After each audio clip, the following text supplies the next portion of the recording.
धक धक धड़के कान जो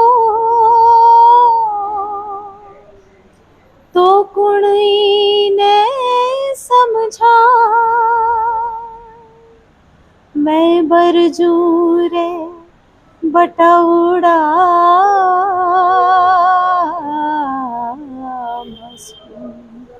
मत नानैण मिला खड़ी नीम के नीचे मैं तो एकली जा तोड़ो बटाऊ उन्होंने छान छान देख ली ओल छान देख ली छान छान देख ली ओल छान देख ली छान छान देख ली ओल छान देख ली जा तोड़ो बटाऊ भले छान छान देख ली ओल छान देख ली। नमस्कार, प्रणाम, आदाब और आप तमाम लोगों का भादरा लाइव में स्वागत है। और मैं गुलशन सोनी आज पहुंचा हूं होटल अजयगढ़ में और आपको बता देना चाहूँगा आज हमारे साथ मौजूद है राजस्थान का एक प्रसिद्ध नाम सीमा मिश्रा जी। और हालांकि इनका परिचय बताने की आवश्यकता नहीं है क्योंकि ये किसी परिचय की मोहताज नहीं है। और आज भादरा में किसी गाने की शूटिंग को लेकर पहुंचे थे और आज हमने इनसे विशेष समय लिया है। सीमा जी, सबसे पहले आपका स्वागत है। नमस्कार, धन्यवाद। मैडम, सबसे पहला प्रश्न ये रहेगा, आज आप भादरा में पहुंचे हैं, क्या कारण है, किस लिए आए हैं? मैं अपने एक सॉन्ग की शूटिंग के लिए आई हूँ और वो जल्दी आप सबको सुनने को मिलेगा। हरियाणवी और राजस्थानी मिक्स सॉन्ग है और डीजे वाला सॉन्ग है। शायद आपने डीजे पे मेरा गाना अभी तक नहीं सुना होगा, तो अब बहुत जल्दी आपको सुनने को। मैडम, कहाँ से आपकी शुरुआत हुई और आज आप जिस मुकाम पे है? राजस्थान का हर बच्चा ये चाहता है कि मैं उस जगह पे जाऊँ। कहाँ से आपकी शुरुआत हुई, कैसे करियर शुरू? मेरी शुरुआत घर से हुई है। घर में मुझे बचपन से शौक था गाने का और मैं स्कूल वगैरह में गाती थी, स्कूल के एनुअल फंक्शन में भाग लेती, स्कूल की तरफ से कंपटीशन जीतती थी। धीरे धीरे ऐसे ही स्टेज पे गाने लगी। पहला कंपटीशन मैंने 10 साल की थी तब जीता था कोटा से।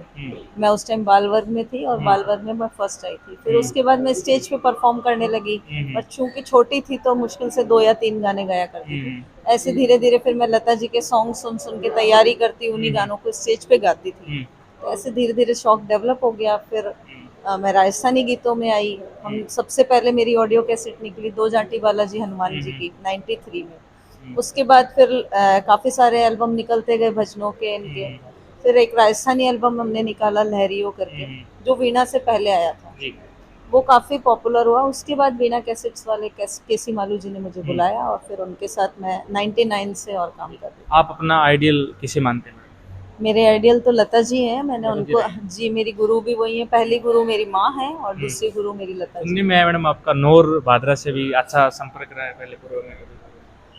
ऐसा नहीं, मेरे काफी सारे रिलेटिव नोहर में रहते हैं, मेरे मामा वगैरह। बाकी मैं इस इधर की साइड फर्स्ट टाइम ही आई हूँ भादरा में। फर्स्ट टाइम यहाँ पहुंचे। आपका मैडम कोई गाना जो आपका फेवरेट हो? आप जितने गाने आज तक आपने गाए, ऐसा कोई गाना जो आप मानते हो कि ये गाना मेरा बहुत अच्छा है?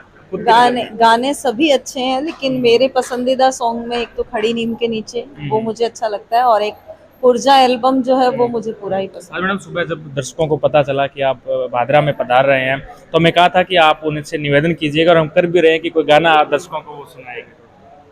जी, मैं सुनाती हूँ आपको। खड़ी नीम के नीचे सुना देती हूँ। धक धक धड़के कान जो तो कुणी ने समझा मैं बरजूरे बटौड़ा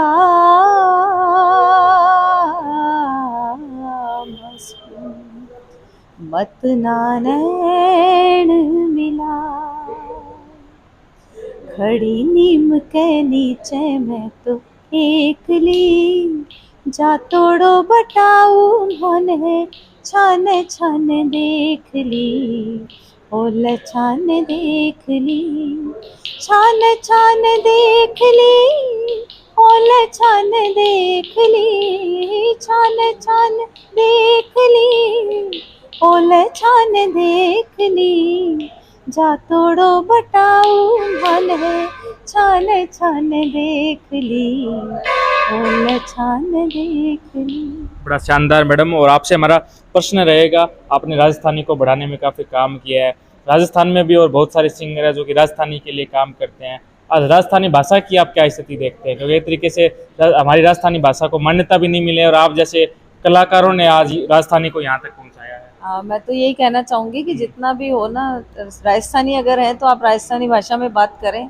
जब हम अपनी भाषा को घर में ही मान्यता नहीं देंगे तो सरकार कहाँ से देगी? सबसे पहले मान्यता घर में देनी होगी। जी। हमें अपने बच्चों के साथ राजस्थानी बोलनी होगी। जी। और मैं तो सबसे निवेदन जहाँ भी मिलती हूँ यही करती हूँ कि ज़्यादा से ज़्यादा आपस में अपनी राजस्थानी भाषा में बात करें। कम से कम बच्चों से ना करें तो उनको प्रेरित करें कि आप सीखो। भाई समझते तो बच्चे सब है, लेकिन उनको हम बोलना सिखाएंगे तभी वो सीखेंगे। तो शुरुआत घर से करनी पड़ेगी, घर से फिर परिवार, समाज, इस तरह से इसका विस्तार होगा, तब जाके सरकार मान्यता देगी, वरना नहीं। आप राजस्थानी से हरियाणवी इंडस्ट्री में प्रवेश कर रहे हैं, कैसा लग रहा है, क्या आगे के प्रोजेक्ट? अच्छा लग रहा है बहुत, क्योंकि अभी तक राजस्थानी में काम किया है, अब दूसरी एक भाषा के लिए काम करूंगी तो बहुत ही अच्छा लग रहा है मुझे तो। और कुछ अलग भी लग रहा है क्योंकि मैंने हरियाणवी लैंग्वेज थोड़ी सी अलग है, राजस्थानी बिल्कुल अलग है। राजस्थानी तो मैं बचपन से बोलती आई हूँ तो मुझे कोई डिफिकल्टी नहीं हुई उसमें। हालांकि हरियाणवी भी लगभग मिलती सी रहती, थोड़ा सा प्रोनाउंसिएशन का फर्क होता है, तो मैं कोशिश कर रही हूँ। राजस्थानी म्यूजिक इंडस्ट्री को आप कहाँ देखते हैं मैडम? क्योंकि हरियाणवी म्यूजिक इंस्टीट्यूट जो हमारा इलाका है वो बॉर्डर से रिलेटेड है, तो हरियाणवी का हमारे यहाँ ज़्यादा प्रभाव है। राजस्थानी म्यूजिक इंडस्ट्री को आप कहाँ देखते हैं? म्यूजिक इंडस्ट्री मैं ये मानती हूँ कि पहले जितनी थी उससे तो काफी अधिक ऊंचाइयों पर पहुंची है और लोग सुनने भी लगे हैं। पहले तो शायद राजस्थानी गीत सुनने को भी नहीं मिलते थे, ये मैं खुद बोलती हूँ। पहले मैं भी राजस्थानी गीत मुझे नहीं पता थे कौन से होते हैं, और जब मैंने गाना शुरू किया उसके बाद में पता लगा कि राजस्थानी तो इतने गीत हैं। हम अगर अभी भी हमने शायद आधा ही काम किया होगा, इतने राजस्थानी गीत अभी भी बाकी हैं। तो कुछ तो लेवल बढ़ा है, लेकिन उसके लिए मैं कहना चाहूंगी जितने भी युवा हैं वो अपनी भाषा को ज्यादा प्रमोट करें, अपनी भाषा के गीत ज्यादा सुने। और साथ ही साथ सरकार से निवेदन करना चाहूंगी कि भाई राजस्थानी जो आर्टिस्ट हैं उनको आप संरक्षण दें, संवर्धन दें, ताकि वो अपने इस संस्कृति को, लोक संस्कृति को आगे बढ़ा सकें। आपका मैडम 30 साल का इस इंडस्ट्री में अनुभव है, क्या कहेंगे, कैसा अनुभव रहा आपका? क्या कुछ आपने इस म्यूजिक लाइन में आने के बाद सीखा, कैसे लोगों से मिले, क्या एक्सपीरियंस है मैडम आपका? एक्सपीरियंस बहुत अच्छा रहा और बहुत अच्छा मेरा ये इतना लंबा सफर रहा। लोगों का प्यार मुझे बहुत मिला, बहुत कुछ सीखने को मिला, अपनी संस्कृति के बारे में जानने का मुझे अवसर मिला। कई शब्द ऐसे थे जो मैं नहीं समझती थी, उनका मुझे मीनिंग पता चला। आज मैं किसी को बताना होता है तो मैं बता सकती हूँ कि इस शब्द का क्या अर्थ है, वरना इससे पहले मैं भी इन शब्दों का अर्थ नहीं समझती थी। जनरली घर में बोलते थे, लेकिन बहुत जो टिपिकल मारवाड़ी शब्द होते हैं उनका अर्थ मुझे राजस्थानी गीत गाने के बाद ही पता चला। एक वर्ड के बहुत सारे मीनिंग है राजस्थानी में जी। ये मुझे गीतों में जब गायन मैंने किया राजस्थानी का, उसके बाद मुझे पता चला। मैडम शुरुआत जब आपने की होगी और जब हम भी शुरुआत करते हैं, अगर मैंने भी पत्रकारिता की शुरुआत की तो घर वालों के सपोर्ट की बड़ी आवश्यकता होती है। शुरू में तो घर वाले खूब मना भी करते हैं, आप तो हालांकि लड़की थी तो खूब दिक्कत थी, कैसा सपोर्ट रहा घर वालों की तरफ से? कैसा जब आपने बताया कि मैं गाने गा रही हूँ, कैसे रिएक्शन था? परिवार में कई लोग करते हैं ऑब्जेक्शन, लेकिन मेरी फैमिली में किसी ने नहीं किया। मेरी फैमिली में तो पूरा प्रमोट किया मुझे। मेरी मम्मी का इसमें बहुत ज्यादा सहयोग है, बचपन से मम्मी ने मुझे सपोर्ट किया और मम्मी ने आगे बढ़ाया, और बड़े भैया मुझे हर जगह लेके जाते थे। बाकी परिवार वाले ऑब्जेक्शन करते थे, लेकिन मम्मी ने किसी की नहीं सुनी। हाँ, मम्मी ने कभी नहीं, मम्मी ने किसी की सुनी नहीं।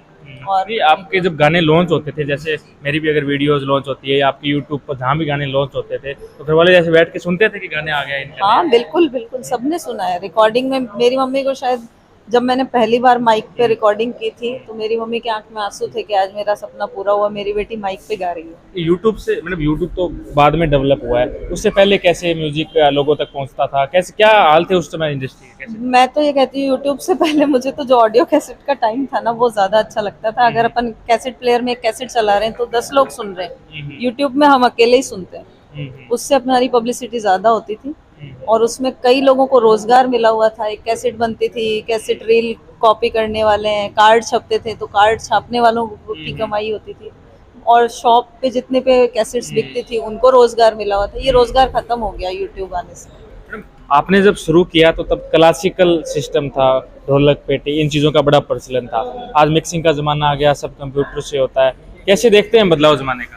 बदलाव जमाने के साथ होना चाहिए, लेकिन आज भी मैं यही कहूंगी, जो चीज एकॉस्टिक में होती है वो ये जो ऑटो रिदम और ये सब चल गई, उनमें वो फील नहीं आता। जो डेप्थ ओरिजिनल ढोलक बजेगी तब आएगा, वो इलेक्ट्रिक ढोलक से नहीं आएगा। मैडम इसका कारण आप देख सकते हो, आप ये देखो ना, पुराने फिल्मी सॉन्ग्स हैं वो आज भी क्यों सुने जाते हैं, क्योंकि सब ओरिजिनल चीजें बजी है। और जो नई फिल्मों के सॉन्ग है वो कुछ दिन तक चलते हैं, बाद में कहाँ सुनने को मिलते हैं। तो ओरिजिनल ओरिजिनल ही रहेगा, प्योरिटी के साथ काम करेंगे तो लंबे समय तक चलेंगे। शॉर्टकट तो कोई भी कर सकता है, कुछ दिनों के लिए पैसे कमा सकते हैं, बाकी लंबे समय तक चलना है तो अच्छा संगीत देना होगा। आपने मैडम कितने कितने गाने शूट कर दिए होंगे? मैंने लगभग 2000 के आसपास गाने गा दिए 2000 हैं राजस्थान। 2000 गानों में कोई ऐसा मैडम, कोई ऐसे याद, कोई गाना शूट करते वक्त आपके साथ हुआ हो, तब कोई कई मुश्किलें भी आई, कोई ऐसा मैडम इन गानों में? मुश्किलें कभी नहीं आई, बस एक विदाई सॉन्ग है जो मैं कभी, शायद मैंने बहुत मुश्किल से रिकॉर्ड किया था, क्योंकि मैं थोड़ी भावुक, और विदाई गीत ऐसा है कि किसी को भी रोना आ जाए। उसके शब्द भी कुछ ऐसे थे, तो उसमें मेरे को काफी टाइम लगा गाने में, क्योंकि मैं गाती और इमोशनल हो जाती थी। बाकी ऐसे किसी गाने में नहीं आया। दो लाइन सुना दें मैडम? इसका है, मेहंदी नचाए दोनों हाथ पिया जी के साथ, दुल्हन ससुराल चली, ओ दुल्हन ससुराल चली। आगे बहुत शब्द है, लेकिन मैं पूरा नहीं गाऊंगी। हमारी तमाम आवाम आपको देख पा रही होंगी, क्या उनको कहना चाहेंगे आप? मैं बस यही कहना चाहूंगी सबसे कि आप जो भी सुने अच्छा सुने, और अच्छे आर्टिस्ट को ऊपर लाने की कोशिश करें। ना कि आजकल मैं देखती हूँ बहुत सारे आर्टिस्ट हैं, 2 लाइन पुराने गानों के उठाते हैं, उसमें 4 लाइन नई ऐड करते हैं और अपना राइटर में अपना नाम डाल देते हैं। तो प्लीज ये काम तो ना करें। जिस राइटर ने इतनी मेहनत से वो गाना लिखा है, आप उसके गाने को अगर यूज कर रहे हैं तो उस राइटर का नाम जरूर दें। जिस म्यूजिक डायरेक्टर की आप कंपोजिशन यूज कर रहे हैं उस कंपोजर का नाम दें। फिर आप चाहे कुछ भी करें, इतना तो उनमें रेस्पेक्ट होना चाहिए आर्टिस्ट के प्रति। तो मैं नए आर्टिस्टों से यही कहना चाहूंगी, और मैं तो ये कहूंगी, अगर आप आर्टिस्ट हैं तो आप कुछ नया करें, खुद का करें, नया खुद करें। करें आप, और फिर आप उसको लोगों तक पहुंचाएं तो ज्यादा खुशी होगी। शुभकामनाएं मैडम। हमारे साथ सीमा मिश्रा जी थी, और हम और नए शख्स से आपको मिलाते हैं, क्योंकि एक तरीके से ये आपके लिए आश्चर्य होगा।